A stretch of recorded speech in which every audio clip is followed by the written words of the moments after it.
Friends, ഞാൻ ഇന്നൊരു പുതിയ എക്സ്പെരിമെന്റ് വീഡിയോ ആയിട്ടാണ് വന്നിട്ടുള്ളത്. അതിനായി ഒരു ഗ്ലാസ്സിൽ അല്പം വെള്ളം എടുത്ത് വെച്ചിട്ടുണ്ട്. ഇതിലേക്ക് ഇനി അല്പം മഞ്ഞൾപ്പൊടി ഇട്ട് കൊടുക്കാം.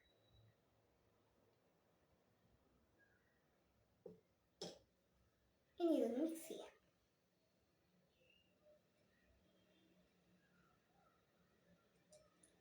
ഇനി ഇതൊരു റെഡ് കളർ ആവാൻ വേണ്ടി അല്പം സർഫ് എക്സൽ ഇട്ട് കൊടുക്കാം.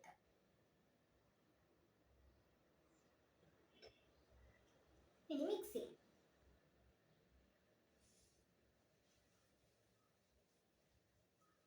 ഇതിപ്പോൾ കണ്ട് റെഡ് കളറായി. ഇനി ഇത് തിരികെ യെല്ലോ കളർ ആവാൻ വേണ്ടി നമുക്കിതിലേക്ക് നാരങ്ങ നീര് അല്പം ഒഴിച്ചു കൊടുക്കാം.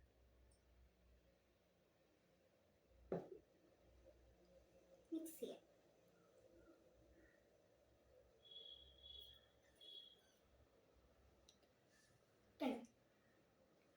ഇത് ഇപ്പോൾ നേരത്തെ മഞ്ഞ കളറായിരുന്ന അതേ റെഡ് കളറായി. എന്നിട്ട് അതിൽ നിന്ന് വീണ്ടും മഞ്ഞ കളറായി. ഇനി അടുത്തൊരു എക്സ്പെരിമെന്റ് വീഡിയോ